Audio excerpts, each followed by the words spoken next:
Assalamualaikum warahmatullahi wabarakatuh. Selamat datang di kebun Naila Transindo Garden. Di kebun Naila loh. Halo teman-teman, maaf ya baru tampil. Naila habis ke pondok tanam anggur yuk. Kalau teman-teman mau bibit anggur bisa ke sini. Mau nomor teleponnya ada di bawah sini. Alamatnya ada di atas sini. Jangan lupa datang ke sini ya. Naila tunggu loh. Ayo teman-teman, tanam anggur, enak loh anggur. Anggur Naila banyak buahnya.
Dan ini juga untuk teman-teman pertanian, kita akan langsung tanya nih ke orang yang akan jadi narasumber kita. Iya, bahannya juga serba gratis ya. Kalau teman-teman kita daerah mungkin ada yang belum paham dengan akar bambu. Nah, di sini ada semua. Mikorizanya juga ada di sini. Dan sangat manfaat sekali buat tanaman-tanaman kita. Bukan tanaman anggur aja, tanaman apa aja buat bermanfaat. Jadi yang jelas kedatangan kita ini kita akan memberikan solusi untuk orang-orang yang bisa mendapatkan ini secara gratis, tapi orang-orang yang susah mendapatkan ini secara gratis tapi bisa juga melalui pembelian, Om. Jadi bukan jadi suatu halangan, di sini nggak ada, di sini nggak ada, mau nyari gimana. Nah, nanti akan kita kasih nomor kontaknya juga bagaimana bisa mendatangkan barang ini atau humus ini atau jamur ini ke tempat-tempat yang diinginkan. Dan juga kita bukan mau menyusahkan gitu kan. Wajib nggak sih pakai humus bambu? Enggak juga. Siapa yang paham dengan humus bambu, siapa yang paham dengan trichoderma, siapa yang paham dengan mycorrhiza, ya pakai humus bambu gitu ya. Kalau beli bisa nggak sih Om Joy? Bisa gitu kan. Seluruh buat pengiriman buat seluruh Indonesia ya.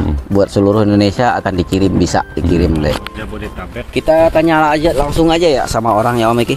Ini di mana, desa apa, sama siapa kita? Inilah pemilik lahannya, Om Eko ya. Om Eko. Om Eko.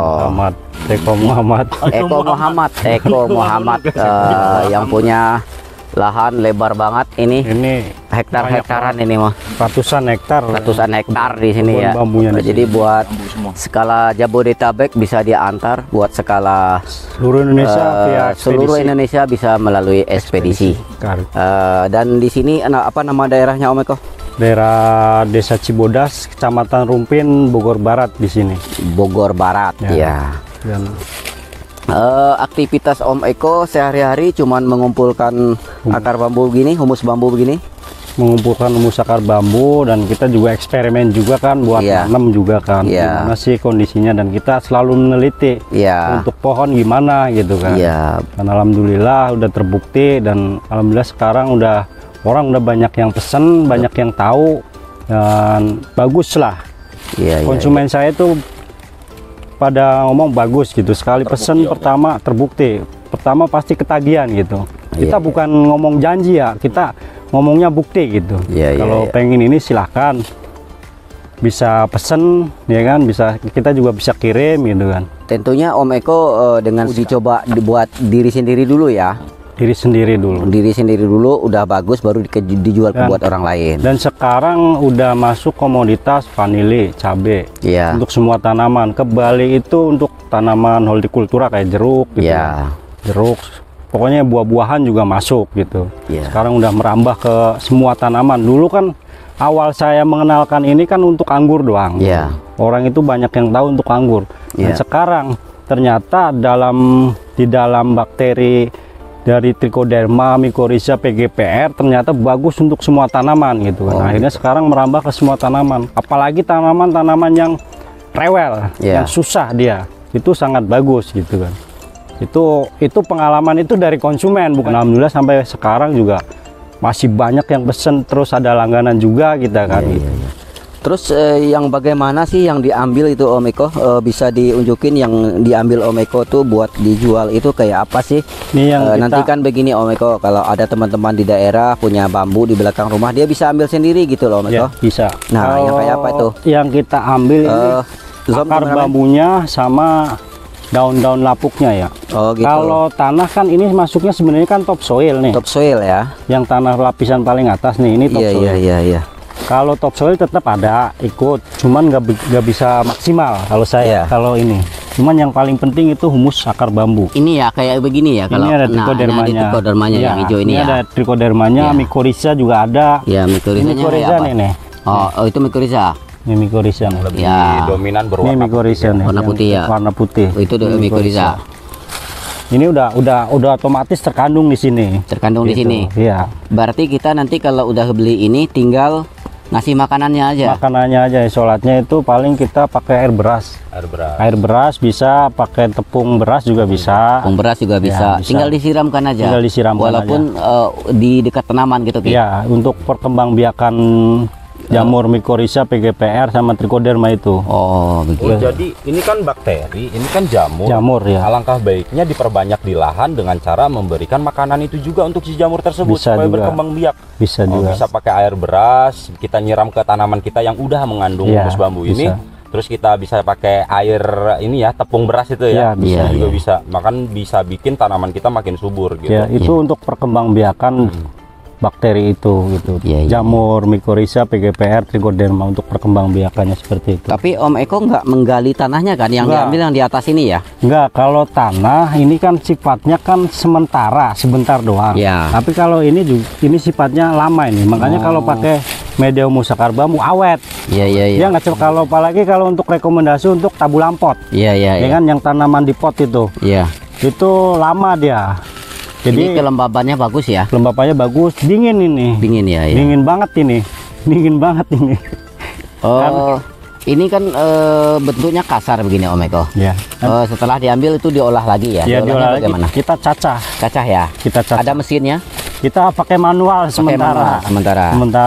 Pakai manual. Belum inilah. Belum bisa pakai mesin. Jadi ada pertanyaan Om untuk Om Eko. Pertanyaannya gini, ketika kita datang di bawah tanaman bambu ini ya, atau hutan bambu ini, di sini adalah habitatnya itu lebih cenderung ke daerah yang tidak masuk matahari dan juga adem. Bagaimana kita bisa mempertahankan kehidupan dari Trichoderma dan Mycorrhiza di lahan kita kalau lahan kita itu terkena sinar matahari gitu. Nah, tentunya untuk ini kan habitatnya gitu Om, dia nggak akan bisa bertahan lama nih kalau misalkan habitatnya itu tidak terjaga. Nah, kalau menurut Om Eko itu untuk pengaplikasiannya di lahan-lahan kalau untuk saya ini pengalaman saya dari alam ya. Ini saya pengalaman dari alam, ya kan. Itu biasanya kalau di alam, kalau udah ditebang semua ini kan, udah ditebang semua, otomatis kan sinar matahari full masuk. Itu dia harus dikembangbiakan pakainya ini apa, karbon. Karbon itu arang kan, arang. Kalau habis ditebang kan biasanya dibakar, dia akan nimbul tuh Trichoderma. Dia akan nimbul Trichoderma, biarpun kena sinar matahari pun nggak ngefek Om. Terus kalau dibakar begitu ini habis dong? Kalau ini kan tumbuh kan dari daun Om. Dari daun. Kalau ini selama kita daun nggak dibersihin, itu ini pasti banyak terus gitu. Cendawan masih banyak ya, betul. Spora-sporanya itu kalau makanya kan kenapa disarankan kan media humus akar bambu kan campurannya kan wajib sekam bakar. Ya kan, buat karbonnya kan gitu. Bebas, yang penting ada karbon gitu. Yang saya tahu tuh karbon itu dimana misalkan dia sekam bakar kan bukan sekam yang halus ya, tapi betul, lebih ke arah arangnya, dimana arang ini akan berbentuk seperti spon kalau secara mikroskopisnya. Nah di situ untuk tempat tinggalnya si cendawan tersebut juga tempat duduknya. Yang kita tahu tanah di bawah akar bambu ini tanah yang sangat subur Om Eki ya. Tanah yang paling subur itu tanah di bawah pohon bambu. Ini tanah yang berbentuk yang udah timbunan, daun ujung-ujungnya jadi tanah. Ini tanah nih, kayak pasir nih. Segala sesuatu yang dari tanah akan kembali ke tanah itu terjawab di sini. Terjawab di sini ya. Tapi bukan dengan bantuan ketika jadi daun terus jatuh langsung jadi tanah, enggak. Tentunya ada proses yang namanya penguraian mikroorganisme. Jadinya seperti ini. Dan saya amati di alam ya Om ya. Ini saya amati ya, pengalaman saya nih. Ini kalau di alam itu emang kalau di hutan bambu itu mikroorganismenya sangat luar biasa. Semua bakteri ada. Fungsinya macam-macam lah, banyak di situ udah ada. Kayak daun kering ini kalau kita fermentasi itu lapuknya susah. Itu bisa berbulan-bulan. Tapi kalau di hutan bambu dia 1 minggu udah lapuk. Kayak begini nih udah lapuk semua ya. 1 minggu udah lapuk. Coba kalau kita ambil bawah ini. Susah ngelapuknya. Susah, karena di sini banyak banget mikroorganismenya. Dan kalau mau nanya takut rayap, nggak ada rayap sebenarnya mah. Kalau rayap relatif semua tempat ada, nggak usah bambu. Cuman kalau untuk di hutan aslinya nggak ada rayap. Ini lapuk nih, bukan dari rayap. Ya berarti rayap itu datang kan memang di tempat kita ngasih itu emang ada rayap gitu ya. Kalau di ini nggak ada rayap gitu. Kalau di sini ada rayap, udah ada rayap. Ini rayap semua, ini mungkin rumahnya rayap. Ini rumah rayap nih. Ini bukan pelapukan dari rayap. Nggak ada. Mungkin kalau ini kalajengking banyak di sini nih, sama itu apa namanya? Ular kobra ada. Ular kobra banyak di sini. Ular tanah ada. Tapi yang begini saya udah berani nih, nggak pakai apa-apa juga langsung tanam, saya berani. Pertumbuhan akar bisa dijamin akan lebih bagus. Ya, mungkin Om Joy juga udah make udah lama nih. Saya udah lebih dari setahun ya make sama Om Eko ini. Makanya sekarang saya langsung datang ke tempatnya di mana sih Om Eko bikin gitu kan. Nah, biar nggak penasaran. Saya berada di Bogor, tadi saya datang aja langsung ke tempat dia. Di sini dia ngambilnya dan saya pun udah sekali kirim itu 100 dia kirim. Jarang yang sedikit saya ambil. Dan saya juga udah ngerasakan manfaatnya ini Om Eko. Makanya bukan promosi ya, tapi kenyataannya saya udah pakai gitu. Subur Om Eki. Kita kan dan tanah kita pun jadi gembur gitu ya. Kita kan bukti Om, bukan kita omongin. Dan mohon maaf juga teman-teman, bukan kami mewajibkan pakai humus bambu ya. Jadi jangan salah tanggap, merepotkan aja, pakai aja yang ada, boleh nggak apa-apa gitu kan. Cuman kalau bagi saya lebih menyuburkan medianya dulu, baru saya tanam. Setelah itu saya mikir mataharinya. Setelah itu baru saya mikir pupuknya. Kalau gimana sih kalau kita pakai yang lain ya nggak apa-apa, pakai pupuknya aja gitu kan, agak banyak kan. Cuman kalau buat ngiritnya ini organik kan ya. Nah kita penyuburan melalui organik, humus bambu, kohenya juga gitu ya. Otomatis subur dong. Ada mikoriza, ada trichodermanya. Kita tinggal itu apa, ngasih makanannya doang gitu Om Eki ya. Jadi nggak begitu repot gitu. Kalau tanah udah subur, pupuk itu berapa persen Om Eki? Cuma 9%. Nah maksimal yang enggak tanaman. Kalau kita kan ke tanah itu kan 45% Om Eko. Simasnya 45%, pupuk 9%, jadi nasib Anda 1%. Anggur insya Allah berbuah. Itu di anggur ya. Kalau di tanaman lain, di tanaman lain mungkin sama ya. Hampir sama Om. Dan gini Om, itu ini udah diteliti kandungan unsur haranya makro. Ini P dan K. N ada, ya kan, N ada. Cuman ini dominan ke K Om.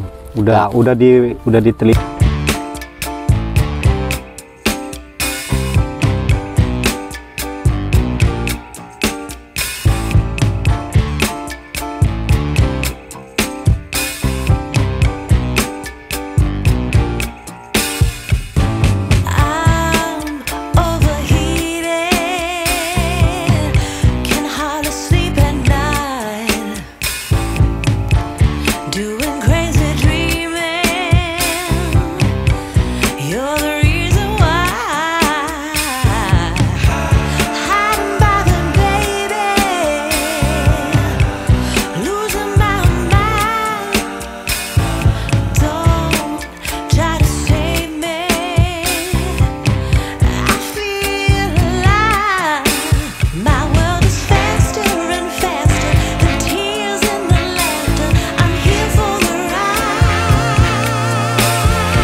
ini penumpukannya 100 tahun. Ini saya baru ambil 2 tahun yang lalu. 2 tahun yang lalu. Dan nggak habis. Berarti dan nggak habis-habis ya. Ini berapa hektar nih? Wah, ini mah ratusan hektar. Ratusan hektar. Ini buat Jabodetabek, buat seluruh Indonesia sih bisa mencukupi. Kalau teman-teman mau minta dikirimin bisa melalui ekspedisi ya. Ada ekspedisi yang murah kok. Kita pernah sampai Bali, sampai Aceh kita. Kita ini pasok ya. Pasok. Ada nggak semua orang kan bisa masuk ke hutan bambu gini Om. Eki aja dari tadi ini dimakanin nyamuk nih Om. Terus ada resiko juga, ada ular-ularnya Om ya. Ya, tapi kalau buat teman-teman yang berada di DKI emang agak mahal dikit karena kita di situ nggak ada hutan bambunya dan juga kita supply dari Bogor gitu ya. Wajib enggak sih pakai gini? Enggak juga.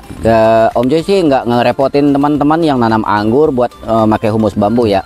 Tapi Om Joy sendiri udah coba dan humus bambu ini Om Eko pakai pupuknya alhamdulillah sedikit gitu dan loh. Alhamdulillah Om Joy mau ke sini, datang jauh-jauh, perjalanannya ekstrim, jalannya juga ekstrim juga. Ya kita untuk inilah, untuk perkembangan pertanian supaya ya, saya juga pengen lihat keadaan Om Eko itu ngambil di mana tempatnya, bagaimana kan Om Eko cerita selama ini lebar Om nggak bakal habis, sementara saya kadang-kadang di rumah itu bikin stok loh. Kirim 100 itu sebenarnya buat stok pakai kirim 100 gitu ya kan. Satu minggu sekali, gitu, kadang kan. Seminggu 2 kali Om. Iya, seminggu 2 kali. Tapi bingung kok banyak banget. Saya lebih memikirkan begini Om Eko. Saya mendingan menyuburkan tanah saya dan memakai pupuk kimia itu sangat sedikit. Bisa nggak sih nggak pakai humus bambu? Bisa, cuman pemakaian pupuknya lebih banyak. Apa yang terjadi kalau kita memakai pupuk kimia yang lebih banyak? Nah, efek sampingnya apa? Gitu. Jadi nggak ada perintah, nggak ada wajibnya harus pakai humus bambu. Tapi kalau buat teman-teman di Jabodetabek bisa pesan kok. Humus bambunya kita bisa membantu gitu. lah. Jadi nggak repot-repot juga, nggak mahal-mahal juga, harga standar lah. Sebenarnya bukan jualan ya, upah cacah betul, lah. Betul. Sebenarnya kalau kita ambil di sini per karung sekian itu buat hidup harian lah gitu ya Om Eko ya, buat kekayaan nggak juga lah gitu ya. Ya membantu lah. Apalagi bisnis gitu ya. Om Eko juga memanfaatkan.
Nantinya juga akan ada jamur trichodermanya, cuma bukan nggak menutup kemungkinan itu jamur yang sudah bercampur dengan jamur-jamur yang lainnya, betul. Aspergillus dan teman-temannya gitu, dan ada sifat positif dan sifat negatif. Di sini alami Om, saya juga kadang bingung, orang-orang pada bikin ya, sedangkan di depan rumah saya itu kan kebun bambu juga kan, habis ditebang itu trichoderma itu banyak loh Om, itu gelombokan, jadi nggak usah dibikin. Jadi nanti bisa diunjukin ya yang mana sih namanya trichoderma gitu ya. Kalau mycorrhiza tadi kan kita udah lihat teman-teman ya.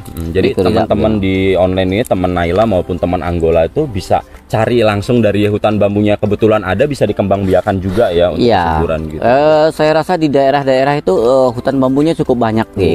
Jadi mereka tuh bingung kadang-kadang yang namanya mycorrhiza tuh yang mana, trichoderma itu yang mana gitu. Tapi kan juga yang diambil dari humus bambu ini apa gitu. Tergantung tingkat kesuburan hutan itu sendiri. Nggak semua hutan bambu juga sama, nggak semua gitu. Tergantung semakin dia hutan bambunya subur, dia kalau di sini kan kita lihat kan emang hutan bambu ya, bukan hutan, emang bambu semua loh teman-teman, bukan nggak ada kayu lain loh, bambu semua. Ini tolong kameramen dilihatin sekeliling kita, ratusan hektar ini sampai ke bawah-bawah sana loh, sampai ke bawah ini. Ini buat 100 tahun lagi juga nggak habis, nggak habis ini. Ada terus. Dan ini emang bambunya jenis bambu tali om. Bambu tali namanya. Bambu tali di sini. Dan bambu ini juga bisa buat bikin ajir ya. Buat bikin ajir, buat bikin saung bisa. Saung ini. Bisa ya. Semua buat manfaat. Bikin bilik bisa ini.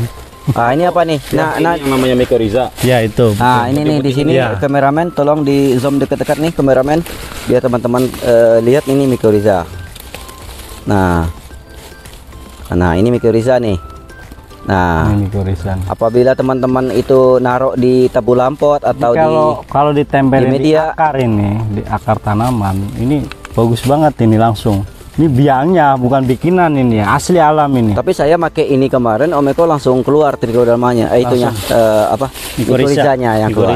Mycorrhiza ini Om termasuk jamur yang paling adaptif dengan tanaman jagung. Iya. Itu. Makanya untuk di daerah-daerah pertanian maupun di bidang eksperimen untuk mengembangkan jamur mycorrhiza ini, mereka ditaruh di lahannya atau di pot dulu, terus ditanamin jagung Om. Nanti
Itu tuh, itu salah satu. Itu yang baru ditebang nggak ada. Oke guys, untuk teman-teman Naila maupun teman-teman Angola Garden, jangan pernah sampai salah paham ya Om. Ya. Bahwasanya yang warna hijau seperti ini, tolong didekatkan kameramen. Jadi hijau-hijau yang ada di hutan bambu ini belum tentu dia itu Trichoderma Om. Ya. Bisa jadi juga ini lumut. Lumut. Gitu. Nah kalau kayak gini lumut. Nah ini lumut nih guys. Ini lumut. Nah jadi jangan salah ya, kalau ini tuh lumut. Nanti kita akan kasih tahu warna sesungguhnya dari jamur Trichoderma itu seperti apa. Kalau ini bisa jadi justru lebih dominan ke lumutnya gitu. Iya. Oke, kita lanjut, kita lihat jamur Trichoderma itu seperti apa sih visualnya di alam.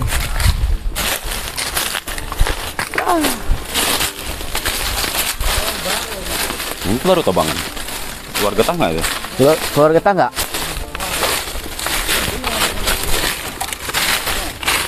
Itu dia. Oke guys, di sini ada suatu kejadian dan ini juga ilmu yang diberikan sama Om Eko ya.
iya. Itu dominan humus sama akar bambu. Iya. Dominannya. Gitu. Kalau topsoil tetap ada. Iya, iya. Yuk ikutin terus ya. Kita cari trichodermanya.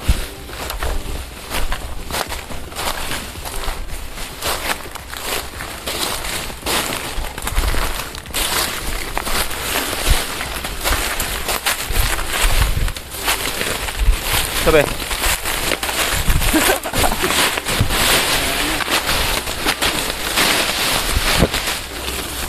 Ya satunya tuh. Niki nih Ki. Ki. Ini dia nih.